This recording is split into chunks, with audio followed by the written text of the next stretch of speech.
Buongiorno e ben ritrovati con l'informazione flash di New Sicilia, i principali titoli della mattina. Adesso è ufficiale, in Sicilia verranno realizzati 2 termovalorizzatori che sorgeranno a Palermo e Catania. Questa mattina infatti il presidente Schifani, in qualità di commissario straordinario per l'emergenza rifiuti, ha firmato un documento che incarica Invitalia di bandire le gare per la realizzazione degli impianti. L'entrata in funzione è prevista per il 2028.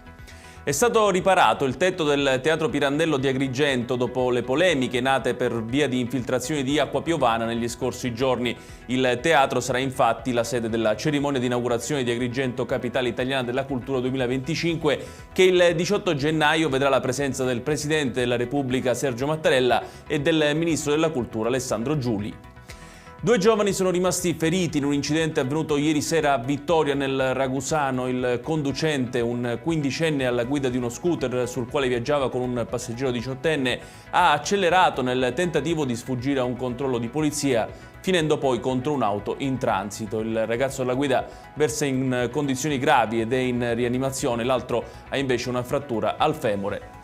Infastidita per l'attesa al pronto soccorso del Policlinico di Catania, una 45enne ha aggredito il personale sanitario minacciando addirittura di morte un infermiere. La donna è stata arrestata dalla polizia per lesioni, minacce e interruzione di pubblico servizio.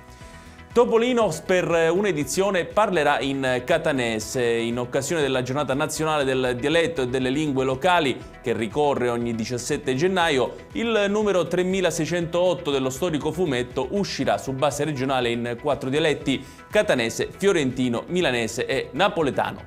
Ed è tutto per questa edizione. Tutti i dettagli su queste notizie li trovate come sempre sul nostro sito www.newsicilia.it. Grazie per averci seguito e buon proseguimento di giornata.